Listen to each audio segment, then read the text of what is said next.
Bonjour à toutes et à tous. Nous, Africa 24, depuis le 21 avril 2025, est en Guinée-Conakry à l'occasion de la 17e édition des 72 heures du livre. On pourrait croire que les 72 heures du livre sont déjà terminées puisque les dates retenues officiellement en Conakry sont les 23, 24 et 25. Mais au-delà de cela, il y a également les 72 heures du livre à Guékédou qui est la ville invitée d'honneur des 72 heures du livre. Et effectivement, nous sommes ici actuellement avec M. Sansi, qui est le fondateur de ce festival. Et justement, lorsqu'on parle de fondateur, on aimerait savoir, M. Sansi, d'où est partie cette idée de créer un festival autour des 72 heures, autour du livre, et en l'occurrence, pourquoi 72 heures et pas 24 heures simplement? Écoutez, je vous remercie. Nous, Africa 24, est notre média partenaire officiel. Chaque année, depuis des années, ce média est avec nous. Je voudrais vous remercier et dire bravo pour tout ce que vous faites parce que vous couvrez aujourd'hui l'Afrique réelle et l'Afrique de la diaspora. C'est un rêve d'enfant, les 72 heures du livre. Moi, j'ai fait Polytechnique ici. Ensuite, j'ai fait un master en gestion et en management en France, où j'ai soutenu sur la création et la gestion d'une maison d'édition. Mais tout de suite, quand j'ai créé la maison d'édition, je me suis dit, qu'est-ce qu'il faut faire pour mettre mes auteurs en lumière? J'ai vu qu'en Côte d'Ivoire, au Sénégal, au Mali, au Burkina, à Paris, il y avait des salons du livre. Il n'y avait pas de salon du livre à Conakry. Je me suis aussi interrogé, il y a la fête des femmes, il y a la fête de la jeunesse, il y a la fête de la population, il y a des journées mondiales. Est-ce qu'il y avait une journée mondiale sur le livre? Effectivement, le 23 avril de chaque année est consacré comme journée mondiale du livre et des droits d'auteur. Mais la Guinée ne célébrait pas ça. Je me suis dit, pour donner le poids vraiment à ce que j'ai envie de faire, il faudra célébrer le 23 avril en Guinée. Et puisque nous étions en retard, les autres pays avaient fait déjà beaucoup d'années en célébrant, je me suis dit que nous, on ne peut pas s'arrêter à une seule journée.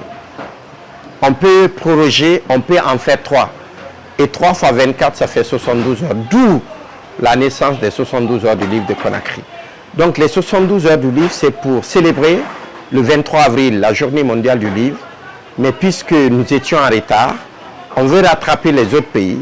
Donc on célèbre la journée officielle, mais on rajoute des jours pour en faire 3, donc ça fait 72 heures. Mais à l'occasion des 72 heures du livre, nous prenons chaque année un pays invité d'honneur et une ville invitée d'honneur. Lorsqu'on termine à Conakry, on fait une caravane vers la ville invitée d'honneur. C'est ce qui fait cette année que nous sommes à Guékédou, parce qu'on a fini les 3 jours à Conakry. Nous sommes là à Guékédou pour 3 autres jours, 26, 27, 28. Donc pendant 3 jours, Guékédou vit le livre. Les populations sont consultées, on dialogue, on échange autour du livre et de la lecture. On organise des compétitions, des colloques, des débats, la découverte de la ville. On pose des premières pierres de médiathèques, de points de lecture. Donc pendant 72 heures, Guékédou vit le livre. Mais pour faire un bilan de cette 17e édition, il faut rappeler que la thématique était la puissance féminine. Nous ne voulons pas présenter les femmes en victimes parce que les femmes sont fortes. Les femmes sont puissantes en Afrique et notamment en Guinée. Nos mamans nous ont élevés, nous ont marqués. Mais toujours dire les droits des femmes ne sont pas respectés, les femmes sont violentées, on n'allait pas atteindre nos objectifs. On a voulu donner la puissance de la femme pour démontrer tout ce que les femmes ont eu à faire comme exploit. C'est les femmes qui nous ont mis au monde. C'est les femmes qui nous élèvent. C'est les femmes qui nous orientent. C'est les femmes qui nous guident. C'est extraordinaire ce que nous faisons avec nos mamans. Donc nous étions très heureux. Et à cet instant, je voudrais remercier Mme Ramatoulaye Kamara, présidente du comité d'organisation. Mme Diaka Kamara, commissaire générale de cette 17e édition. Elles ont fait un travail remarquable sur le plan de la communication, sur le plan de l'organisation. On a relevé le défi de la mobilisation, relevé le défi de l'organisation. Une cérémonie d'ouverture exceptionnelle au Palais du Peuple. Une soirée gala avec Madame la ministre de la Promotion féminine, qui était la co-marraine de cette 17e édition. Une soirée de clôture extraordinaire sur l'esplanade du Palais du Peuple. Il y a eu près de 60 dédicaces, près de 80 stands. Les gens sont venus de plusieurs pays. On avait la panafricaine des écrivains qui est arrivée avec plusieurs écrivains d'Ouganda, de Mozambique, du Nigeria, du Ghana. On avait l'APNET qui est venu avec des éditeurs d'Algérie, de Madagascar, des îles Comores, de partout. Cette année, les éditeurs africains étaient mobilisés de façon extraordinaire. Les journalistes sont venus d'un peu partout. Hein?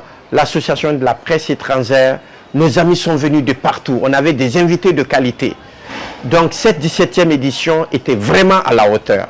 Donc on a fait 3 jours à Conakry, avec le village des enfants, avec les compétitions comme les petits champions de la lecture, le concours fine plume, le concours de slam, extraordinaire. Donc après Conakry, nous sommes aujourd'hui à Guékédou, où les populations sont sorties pour nous accueillir de façon extraordinaire. Guékédou est une ville martyre. Nous sommes arrivés à Guékédou pour démontrer la résilience des femmes, la puissance des femmes. Vous avez vu le nombre de femmes qui étaient là aujourd'hui. Hein? Les 2 tiers étaient des femmes. Les femmes sont puissantes dans cette région et dans cette commune. Donc les femmes étaient au cœur de cette manifestation.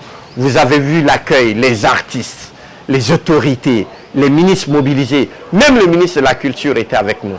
Donc nous sommes très heureux d'être dans cette ville martyre. Et nous venons à Guékédou pour participer à la renaissance de cette ville. Guékédou qui a été touché par les attaques rebelles, nous venons reconstruire, nous venons résoudre les problèmes à Guékédou. Et chacun de nous va s'impliquer pour que Guékédou renaisse. Pour dire un peu les perspectives, chaque année, il y a un pays invité d'honneur. L'année prochaine, en 2018, ce serait le Togo. Chaque année, il y a une ville invitée d'honneur. L'année prochaine, ce serait la ville de Forêt-Caria. Chaque année, il y a une thématique. La thématique de l'année prochaine, ce serait jeunesse africaine, engagement et littérature. Il y a plusieurs engagements, il y a plusieurs jeunesses, mais la littérature, elle est universelle. Chacun de nous va contribuer.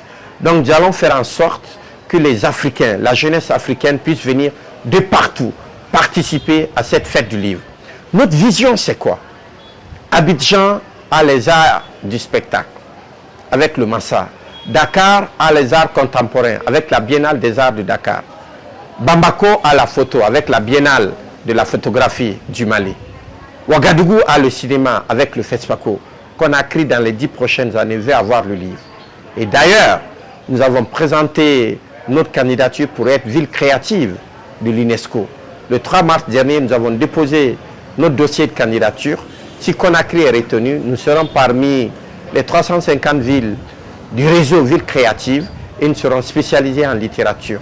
Ce qui va accélérer l'atteinte de l'objectif de Conakry, capitale africaine du livre. Donc nous sommes très heureux.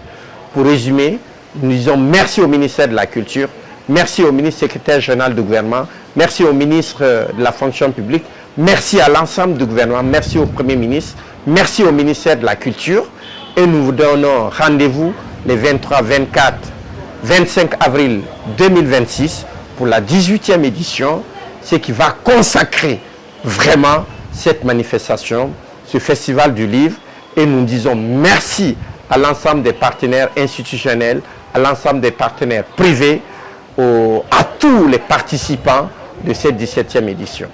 Merci, M. Sansi. Merci. Tout est dit. Prenez donc rendez-vous l'année prochaine, 23, 24, 25, pour la 18e édition des 72 heures du livre en Guinée-Conakry.